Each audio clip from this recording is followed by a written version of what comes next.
From problems with the education system to stereotypical creative concepts, why has racial transformation in the local advertising industry been so slow? On this special edition of Mags on Media, a panel discussion between South Africa's advertising heavyweights as we try to find out what the barriers to transformation are.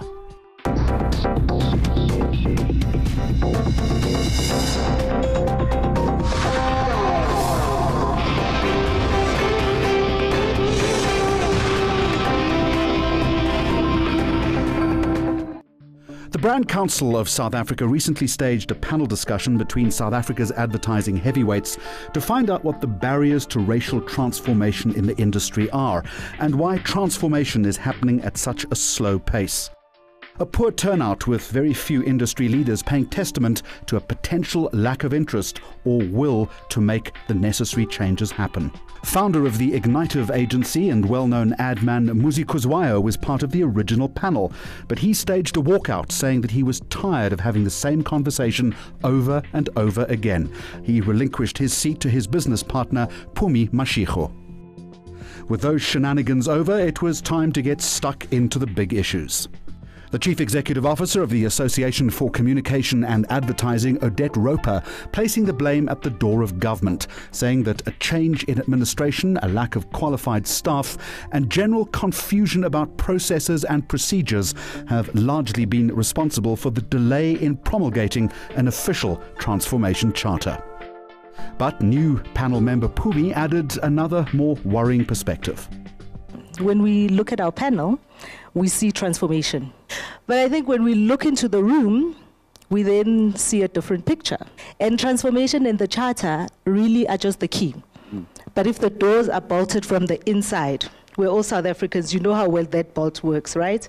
We've got inside men. We've got black people in leadership. Unless we're seeing a resurrection of the Bantustans, we've got leaders that are either unwilling or unable to change. Let's get a grip on your understanding of transformation. Is it ownership or is it simply more black copywriters? If we're talking transformation, it has to be the entire picture. But it's not an either-or situation. It's the entirety of that equation, from the copywriters to the sweepers to the account directors, and the entire management teams have to change. But I think it's incorrect to hint at the fact that the doors are closed from inside out, so to speak, by the likes of Ivan and myself. Quite the opposite. We've been consistent in our view that the industry needs to change as agitators for the fact that the status quo is illegitimate. It has always been, and there's no amount of pretending and surface transformation that's going to render it legitimate. A transformed South African industry is one that looks like what South Africa looks like. It is not a peppering of blacks here and there. It is a fundamental transformation of this society.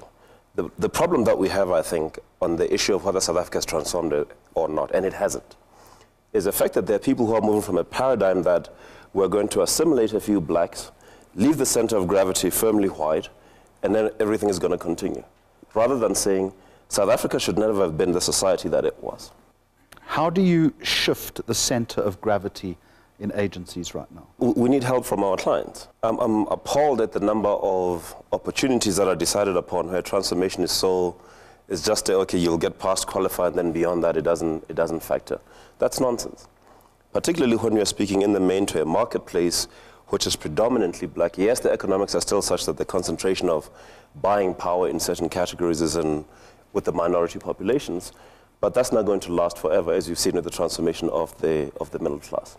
And that momentum is not going to be negotiated with. I was asked a very interesting question, and I'll try not to name the client who asked this. They posed the question that went thus: how is a mainly white grouping of people going to help me with my brand, which reaches mostly black people? And other than one colored lady, there was nothing but white males in the room. I almost told them, but I didn't, because in that context, you have to maintain your professionalism.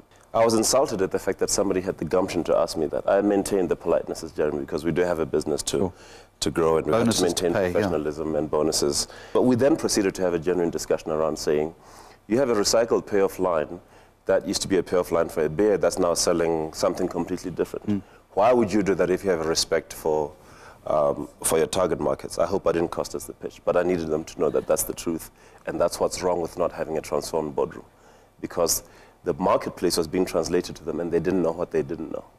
That's the problem with not transforming at a business level.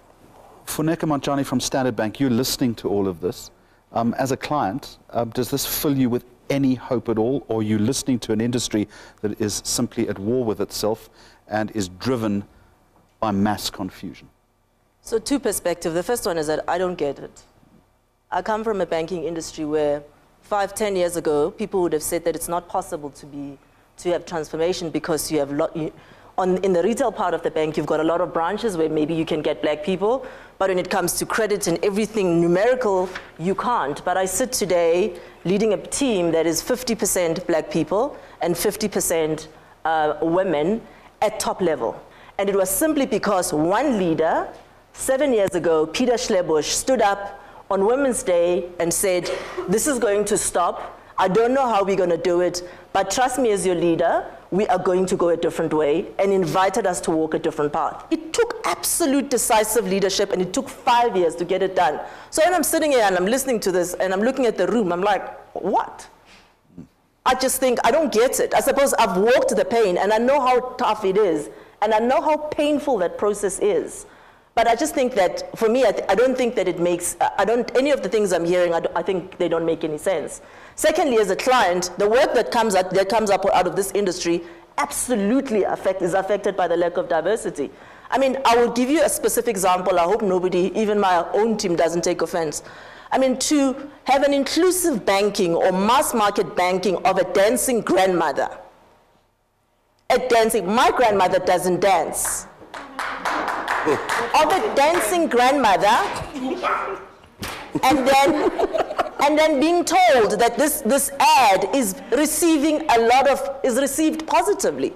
And I'm saying it might be, but you don't understand. You're actually offending middle-class black people. You are.